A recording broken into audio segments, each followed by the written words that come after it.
Pastor Adroaldo, pessoal que nos assiste de casa, quarta-feira à noite eu ministrei sobre Atos 12 e falei sobre a postura da igreja diante das adversidades que a igreja estava enfrentando. Quando nós falamos a postura da igreja, das adversidades que a igreja estava enfrentando, nós vamos dizer que a postura das pessoas e dos cristãos, né, que estavam diante das adversidades, das lutas. Nós temos ali naquele texto em Atos 12, onde Pedro e Tiago foram presos pelo rei Herodes por pregar o evangelho. Né? Por pregar o evangelho, eles foram presos. Tiago foi morto, mataram Tiago, e João, aliás, e Pedro seria o próximo. Né? Seria o próximo. Mas naquela noite, né, Pedro estava dormindo, estava guardado no cárcere.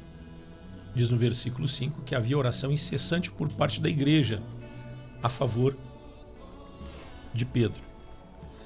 Quando nós olhamos a postura da igreja, então a postura de quem é cristão diante das adversidades, sendo que o Pedro é um apóstolo, um homem cheio do Espírito Santo, ele estava enfrentando uma luta, ele estava enfrentando uma dificuldade, né? Não era uma consequência do seu pecado. Ele cometeu um pecado, tinha uma brecha na vida dele, ele foi preso. Não. Ele estava sendo oprimido pelas forças espirituais do mal. Então o rei Herodes foi um instrumento maligno para trazer uma opressão. Então a gente vê assim que a postura da igreja e dos irmãos não foi ser hostil ao governo de Herodes. Vamos fazer um motim aqui, vamos montar um exército e vamos invadir o palácio e tentar matar Herodes, ou prender Herodes, né? Ou soltar Pedro, que estava preso injustamente. Mas a postura da igreja, então, dos cristãos, foi a oração. Foi a oração. A intercessão. Se nós trouxermos para o nosso contexto político, né? Eu até não falei nesse viés, mas a gente pode abrir aqui.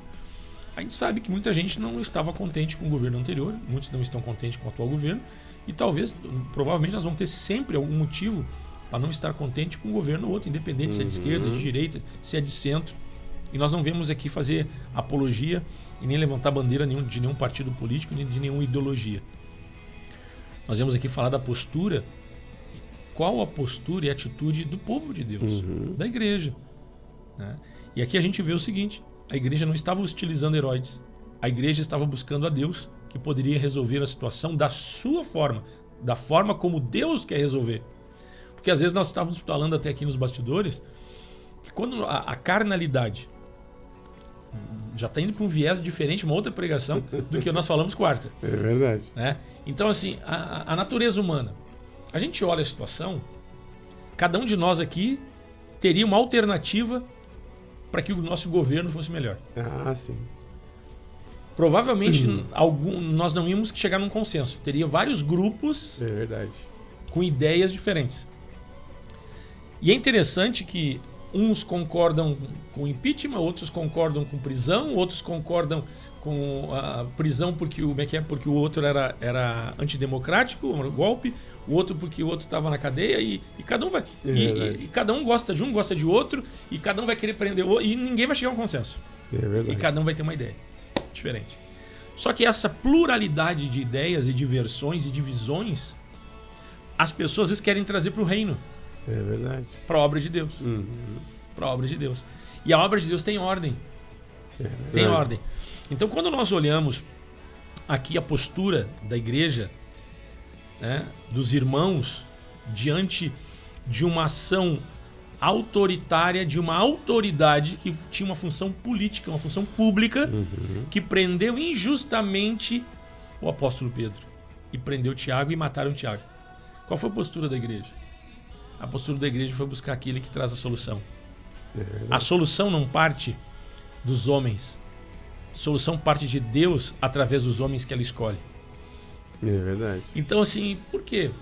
Porque muitas vezes a tendência aqui, talvez a mais lógica, fosse os irmãos fazerem uma pressão política. Claro. Vamos fazer uma pressão,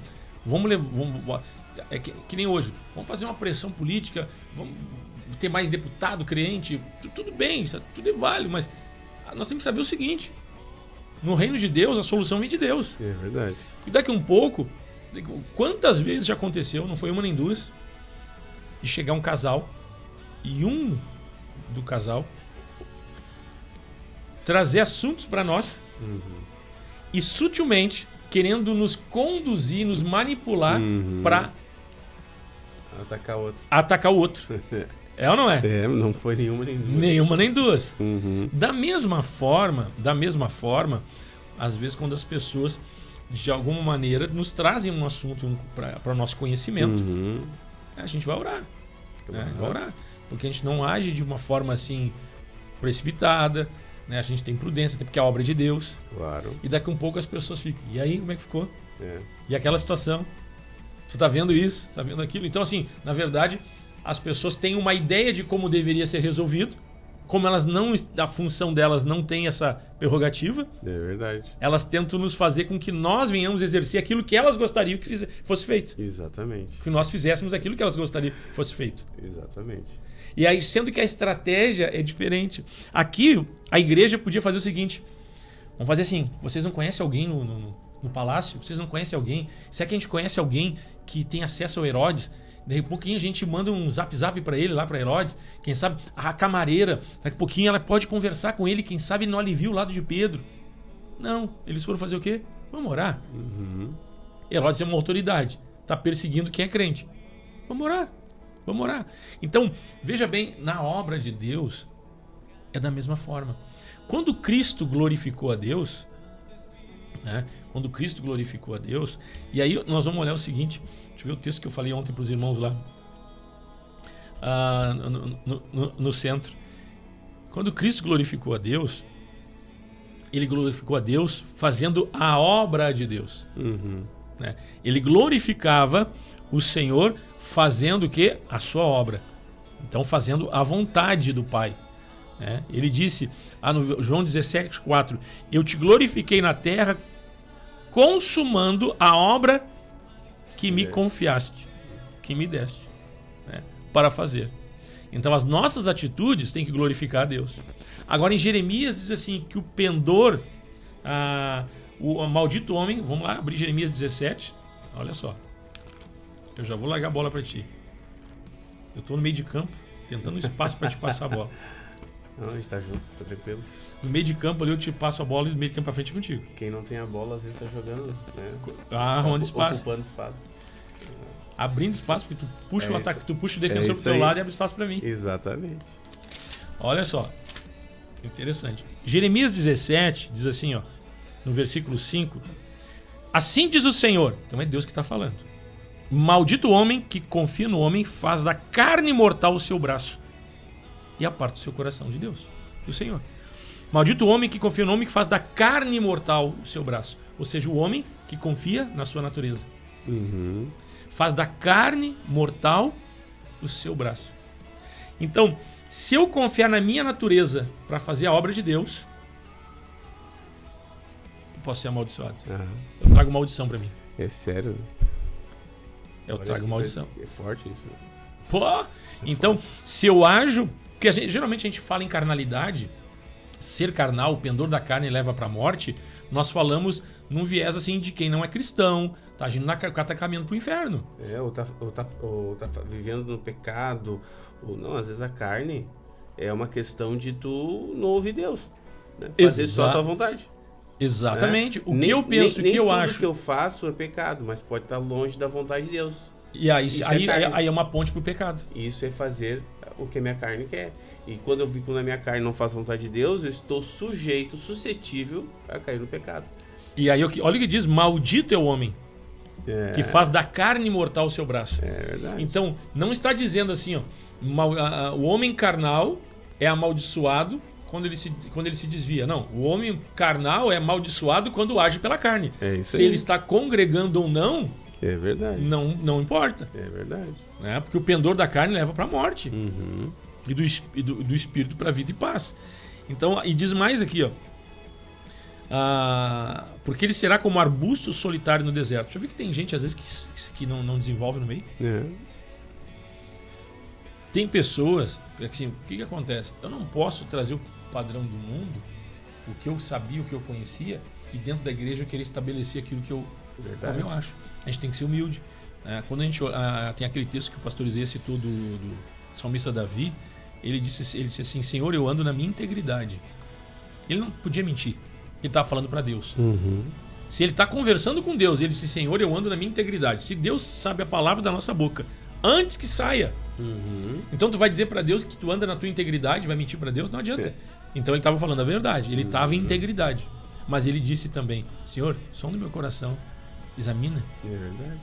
Então isso que ele estava demonstrando, por mais que eu esteja vendo que eu estou agindo de forma íntegra, eu te peço, examina meu coração, porque pode ter alguma coisa por aí. Então você ser humilde. Porque daqui a pouco a gente pode começar a se firmar e se sustentar no nosso conhecimento, aquilo que a gente já adquiriu. Né? Às vezes a gente pode alcançar um lugar e a gente achar que agora a gente sabe tanto, né, que a gente não precisa mais buscar Deus. Às vezes a gente luta em Deus, busca Deus para alcançar e chegar em algum lugar. Aí quando chega, esquece que é Deus que te trouxe até ali e Deus vai te continuar contigo. E aí tu começa a agir naquilo que tu pensa. Aí começa a colocar os teus pensamentos, aquilo que tu pensa. Vamos usar um exemplo assim, por exemplo, tem um obreiro. Vamos usar da igreja. Assim, às vezes o obreiro, né, Deus chega na igreja, Deus começa a abençoar, a pessoa é sujeita e vai aprendendo. E o pastor, não, faz dessa forma que vai ser bênção. E a pessoa começa a ouvir, né, e dá glória a Deus por tudo que acontece. Chega no momento aí, o pastor coloca a fazer alguma coisa, daqui a pouco ela diz assim, agora eu vou fazer a minha vontade. Agora eu vou fazer o que eu quero. Então eu penso desse jeito, deixou já de confiar em Deus. Está confiando na sua razão. Por quê? A gente traz pensamentos nossos, né, a nossa postura, a nossa criação, como eu fui criado, como eu vivi, né, a minha educação, o que eu aprendi na faculdade. Mas isso é uma ferramenta para ser colocada diante de Deus, para que Deus use como Ele quer. A serviço do Espírito. Né? O Espírito que vai nos usar dentro das nossas capacidades. Agora, eu não vou usar as minhas capacidades para dizer o que Deus vai fazer. Diferente. Esse é o ponto, pastor Adroaldo, que é perigoso. Porque o que acontece? Depois, no versículo 7, diz assim, bendito o homem que confia no Senhor. Só um pouquinho. Se eu confio em Deus... mas eu confio em Deus, não nos homens. Tá, mas como é que Deus se manifesta na face da terra após a fundação da igreja? Através da igreja, né? É isso aí. Que é o corpo de Cristo. Claro. E o corpo de Cristo é composto de quê? De pessoas. É isso aí. Então, se Deus levantou a igreja na face da terra para a proclamação do evangelho, salvar e libertar e curar, e a gente confia em Deus, então eu vou ter que confiar em Deus através dos homens que Ele escolheu. É isso aí. Tá, e se o homem estiver falhando, pastor? Aí nós vamos ver o seguinte, o que aconteceu com o rei Saul, estava perseguindo... Claro. Deus levanta outro. Saul estava perseguindo quem? Davi. E Davi, quando... Injustamente. Mas ele tinha sido ungido por Deus. Sim. Né? O rei Saul tinha sido ungido por Deus, pelo profeta Samuel. E ele estava perseguindo Davi. Ele jogou uma lança em Davi, cara. Ele jogou uma lança, Davi não tinha culpa de nada, Davi estava ajudando ele. Ele jogou uma lança em Davi, Davi se desviou, porque ele era rápido, não era homem de guerra. E ele fugiu. Davi está escondido com seus homens, seus guerreiros numa caverna. Quem é que entra para aliviar o vento, diz a palavra? Entra o rei Saul. Pegou ele, literalmente, né, numa situação constrangedora. Verdade. E os homens de Davi dizem assim, vá lá agora, aproveita, porque Deus entregou ele na tua mão, porque ele queria te matar. Olha aí. Olha a estratégia carnal, né? A estratégia... Olha o que diz aqui, o braço, o homem que faz... Como é que diz aqui? É Deus que faz da carne mortal. É Deus que está dizendo, olha a carne mortal. E Davi até em parte ouviu. E foi, quando ele chegou perto, deu um temorzinho nele. Ele cortou um pedaço da orla da veste do rei para mostrar para o rei, eu não te matei porque eu não quis. É isso aí. Porque eu não quis. Mas depois bateu um arrependimento e disse assim, Senhor, me perdoa. Quem sou eu para tocar na orla da veste do ungido teu? Um ungido teu é tu quem trata.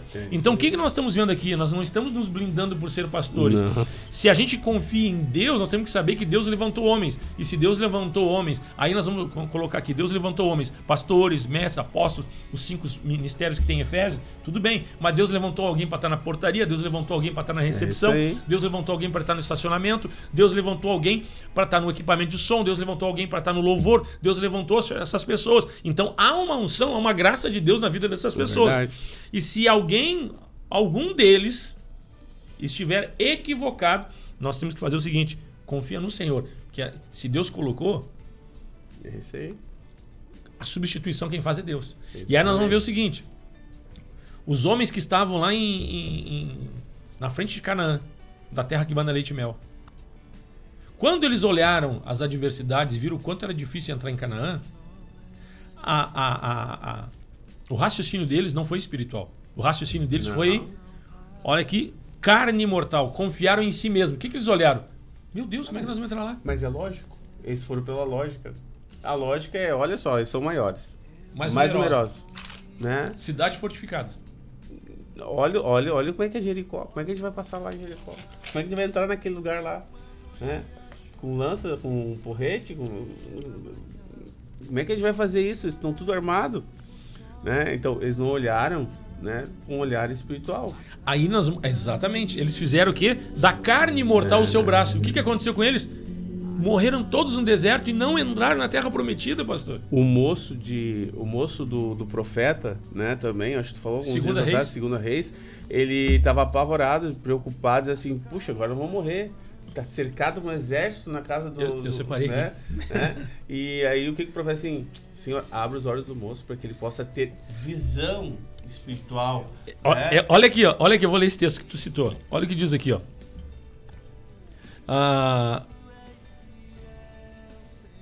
O rei da Síria, ele estava incomodado porque ele criava uma estratégia e o rei de Israel mandava o seu exército e se antecipava. É. O rei da Síria tinha uma estratégia, o exército de Israel estava sempre na frente. É. Né? Tem um X9 aqui. Tem um X9, alguém está nos traindo. Alguém está nos traindo. É, o rei da Síria disse, alguém está nos traindo. É. Aí disseram assim, ó. Disseram para ele, olha, Senhor, é que tem um homem lá que é um profeta, um homem de Deus, é o profeta Eliseu, e tudo que tu conversa aqui no secreto, ele sabe lá, porque ele é um homem de Deus. Então vamos fazer o seguinte, vamos prender ele. Provavelmente eles iam matar também o profeta Eliseu. Aí o que aconteceu? No versículo, então enviou para lá cavalos, carros e fortes tropas. Chegaram de noite, cercaram a cidade. Tendo se levantado muito cedo o moço do homem de Deus, o ajudante, né? E saído, eis que as tropas, cavalos e carros haviam cercado a cidade. Então o seu moço lhe disse, ai meu senhor, que faremos? O guri estava apavorado. Versículo 16, ele respondeu, não temas, porque mais são os que estão conosco dos que estão com eles. E orou Eliseu e disse, Senhor, peço-te que lhe abras os olhos para que veja. O Senhor abriu os olhos do moço e ele viu que o monte estava cheio de cavalos e carros de fogo em redor de Eliseu. Então Deus enviou um exército celestial para cercar e o menino não via. Uhum. Então o profeta Eliseu, ele estava agindo, ele estava confiando no Senhor. Uhum. O menino de Deus ali, o menino do profeta, como é que ele tinha que confiar em Deus? Confiando no homem que Deus levantou. Exatamente, fica tranquilo. E aí nesses momentos é que a pessoa pode errar, né? Não confiar. Ele podia dizer, não, aí o Eliseu disse, olha, vê o que eu tô vendo. Né? Então às vezes, eu gosto daquele texto, pastor, que também Moisés chega para... Miriam tá falando com Deus, né? E reclamando de Moisés. Murmurando e reclamando de Moisés. Aí, que mania. Aí Deus diz para ela assim, Miriam, eu falo contigo em sonhos. E já é bênção, né? Mas com Moisés, teu irmão, eu falo face a face. Então, como quem diz assim, ele é um homem de Deus, né? Eu tenho falado com ele, cuida para que aquilo que tu recebeu de Deus não seja desprezado. Né? Então a gente tem que entender que muitas vezes Deus coloca pessoas, né, para nos abençoar. E tu falou uma coisa muito importante, pastor. O homem é lógico, Deus não é lógico. Não há lógica, né? Não há lógica, né? Não, na nossa lógica, não. Exatamente, a forma que nós vemos as coisas é em cima das nossas experiências. Mas o Senhor fala na sua palavra que os pensamentos de Deus são mais altos que os nossos pensamentos. Ele vê mais além. Então, se nós confiamos nele, nós vamos ter um resultado diferente daquilo que nós estamos esperando, né? E aí, confiar em Deus é confiar que é Deus quem conduz a igreja. Exatamente. É Deus quem conduz a igreja. E as armas da nossa milícia não são carnais. Mas são poderosas em Deus. Mas aí, o poder de Deus vem quando nós confiamos nele. São poderosas em Deus. E quando nós queremos conduzir, quem sabe, a igreja, ou conduzir a nossa vida, a nossa família com as armas que nós temos, né, naturais, com as nossas experiências, não deixamos de ouvir a Deus, nós, quem sabe, vamos deixar de usufruir do poder de Deus, que coloca as coisas em todo lugar, que abençoa, né? O testemunho que nós colocamos, que eu tive ontem na reunião de obreiro, para mim, a irmã, se ela tivesse me dito no início da reunião, eu tinha falado da reunião. Ela me procurou no final. A irmã me disse o seguinte, ela tinha ela tinha que tirar o útero, que ela tinha miomas, que dava quase 1 quilo. É muita coisa, né? Quase 1 quilo do tamanho de um bebê. Imagina, é bastante. A minha netinha que estava para nascer estava com 800 quilos. A pessoa tá praticamente com uma exatamente. 1 quilo? Ela estava com quase 1 quilo e ela tinha que fazer a cirurgia. Bastante. Veio pedindo oração para nós, ontem de manhã ela foi fazer o exame. Ela fez o exame, a doutora disse assim, John, vou fazer cirurgia. Você está com 300 gramas só de miomas, coisa e tal, você vai desaparecer. Olha, a médica disse o seguinte, tá, mas o que significa isso, doutora? E a cirurgia? Tu não vai fazer cirurgia.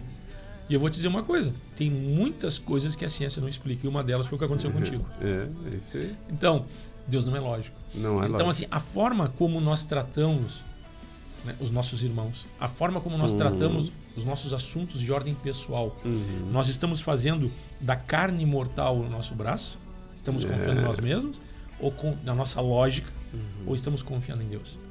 É verdade. Né? Então, são coisas importantes, porque quando você passa a confiar em Deus, nós temos que saber o seguinte, antes da bênção chegar lá na ponta, ela vai passar em nós. É verdade. Nós vamos ser um instrumento de Deus. Então, assim, a provisão de Deus até mudou totalmente o tema, né? E interessante, né? Que flui através de nós, né? A gente não pode ser um cano entupido, né? Às vezes nós nos tornamos, né?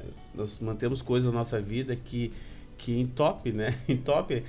O Deus quer fluir através de nós e nós mantemos este fluir, este canal entupido, porque nós queremos que passe, né, em cima das nossas convicções, dos nossos pensamentos. E Deus quer fazer o que Ele quer através de nós. Aí nós vamos ver o seguinte, João 17,4, que Jesus disse, eu te glorifiquei na terra. Quando consumando a obra que me confiaste para fazer. Como é que eu glorifico a Deus? Não é só quando eu estou cantando dentro do culto. É isso aí. Eu glorifico a Deus quando as decisões ela tem um embasamento espiritual. Ela tem uma direção espiritual. O nosso guia é o Espírito Santo. É isso aí. É que se a obra é dele, as diretrizes, vem a dele. forma de fazer e o resultado tem que ser o que ele quer, não o que eu quero. A obra é dele. É interessante, Jesus, para que pudesse glorificar Deus na terra, Filipenses diz que ele se esvaziou de si mesmo. É isso aí. Então, ele não fez da carne mortal o seu braço. É isso não aí. era mais ele, mas era a vontade do Pai. É isso aí. Aquele que me enviou não me deixou só, porque eu faço sempre o que lhe agrada. O que lhe agrada. Sempre o que lhe agrada. Sempre. Isso é algo que nós temos que se perguntar. Eu tenho feito o que agrada a Deus? Eu tenho me sujeitado a Deus? Eu tenho, antes de qualquer ação, eu tenho consultado a Deus para ver se eu estou fazendo certo. As minhas decisões, segundo isso? minhas decisões têm sido justas, eu acho, pela justiça de Deus.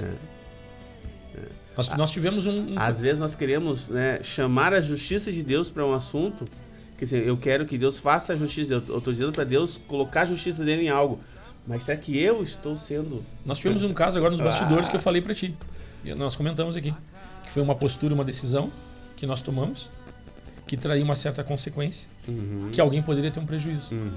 E eu entrei em contato com essa pessoa, olha, eu creio que tu não pode ficar no prejuízo. E essa pessoa elogiou. Esse elogio não era para mim. Não. Esse elogio é para Deus. É para Deus. É para Deus. Até porque tu está se sujeitando, tu tá fazendo algo que agrada a Deus. Então, assim, ó, e a gente Deus foi glorificado, porque assim, olha só que legal, né? Forte isso. Testemunho. Aí é um homem de Deus. Testemunho. É Deus através. A pessoa não enxergou Deus. Exatamente, né? Então, exatamente. É interessante isso. Quando nós agimos segundo aquilo que Deus nos instrui, nós vamos glorificar a Deus. Aí não está nem no microfone, nem na plataforma, nem em público. É no secreto. É no secreto. É no secreto. O maior testemunho nosso é na nossa intimidade, no nosso dia a dia, no nosso anonimato, né? Exatamente. É ali que nós vamos testemunhar quem é Deus. Exatamente. Algumas pessoas, quem sabe, às vezes saem, vão viajar, tiram férias e ali querem fazer tudo o que querem, porque ninguém está vendo. Não, mas a gente está diante de Deus, a gente tem que glorificar Deus. Exatamente. Em todo o tempo, porque nós temos sempre fazer o que agrada a Deus. Como sempre. Sempre, né? Sempre. E este sempre não é só deixar de ser mundano. Não. em Atos 13, nós Às vezes as pessoas nem se sentem mudando, elas acham que elas são perfeitas. As pessoas acham, não, eu sei, eu tenho tantos anos de fé, eu congrego, eu vou no culto, eu sirvo, eu sou eu. E daqui a pouco já se afastaram e já não escutam mais a Deus. Aí, exatamente, porque não escutar a Deus, nós vamos ver o seguinte, Atos 13, para ver profetas e mestres de Antioquia, profetas e mestres para escolher 2 homens para uma missão, Barnabé e Saulo, eles ouviram o Espírito Profetas Santo, e mestres. foram consultar o Espírito Santo para tomar uma decisão. Como é importante isso, como é sério isso, né? Não fazer as coisas na nossa própria força, né? Isso é muito sério.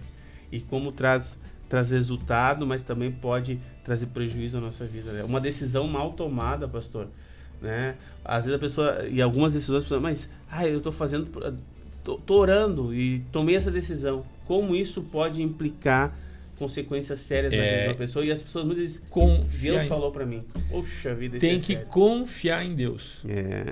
É interessante, né? Confiar em Deus. Será que nós confiamos que Deus cuida da igreja? Ou nós achamos que nós temos que cuidar da igreja? Não, é Deus, né? O que nós podemos fazer é deixar de desfrutar do que Deus quer fazer na igreja. Porque Deus, se nós não nos sujeitar a Deus e nós não ouvir Deus, Deus vai trazer alguém que escuta Ele. E aí Deus vai abençoar outros, usar outras pessoas. Foi o que eu falei hoje na reunião de obreiros. O que eu falei na reunião de obreiros? O povo de Israel estava na frente da terra prometida e porque eles viram o grau de dificuldade, eles quiseram usar, eles mediram a capacidade deles de vencer de acordo com o seu braço mortal, com a sua carne, com a sua natureza. Eles viram, não tem como. Eles começaram a o quê? Murmurar. Não, a decisão tem que ser outra. Quem sabe a gente levanta um capitão e voltamos para o Egito. Olha a estratégia deles. Vamos voltar, porque aqui nós vamos ser mortos. É melhor a gente chegar lá, se entregar. Olha, foi mal o rei. Foi mal o faraó. Vamos voltar pro faraó lá e a gente errou, coisa e tal. O que aconteceu? Nenhum daquela geração, nenhum deles, 40 anos, tardou a entrada na Terra Prometida. Né? Tardou a entrada. Aquela geração toda morreu para que depois a nova geração pudesse entrar. O que pode acontecer se nós agirmos aqui pela carne mortal, pelo nosso braço, né? Deus não vai deixar de salvar Gravataí. Deus não vai deixar de salvar tua casa e tua família. O que pode acontecer é Deus esperar passar o nosso tempo e ter que levantar uma nova geração para fazer aquilo que talvez tivesse que já ter sido feito lá atrás. É verdade. Por uma sujeição e uma dependência de Deus. É verdade. Vamos orar nesta manhã, em nome de Jesus.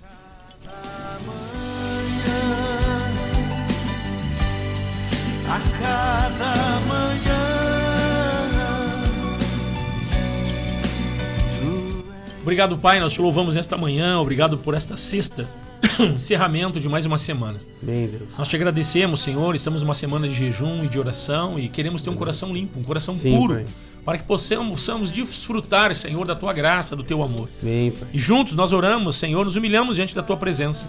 São tantos os pedidos de oração e de necessidade. Verdade, Pai. Tantos talvez sejam, Senhor, as alternativas que fluem em nosso pensamento, em nossa mente, pela nossa experiência, pela nossa sabedoria. Mas, Senhor, nós queremos nada saber senão a Cristo e crucificado, porque Amém. o Evangelho é o poder de Deus.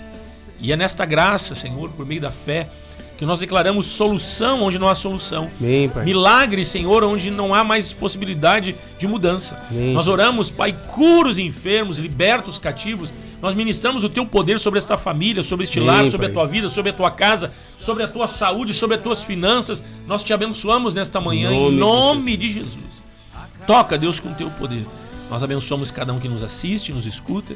Obrigado, Pai, nos dá um final de semana abençoado. Oramos pelo rebanho, nossos irmãos, Amém, uns pelos Pai. outros. Senhor, conduza-nos pela sabedoria do Teu Espírito. Amém, Pai. Que andemos na Tua dependência. Que possamos ter um coração puro, limpo, dependente, ouvindo, sujeito à Tua vontade e ao Teu querer. Amém. Em nome de Cristo oramos. Muito obrigado, Deus. Amém, Jesus. Amém, amém e amém.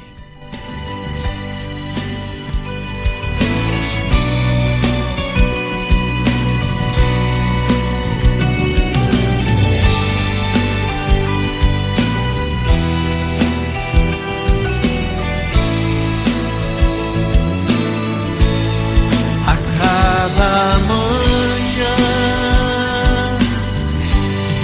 a cada manhã,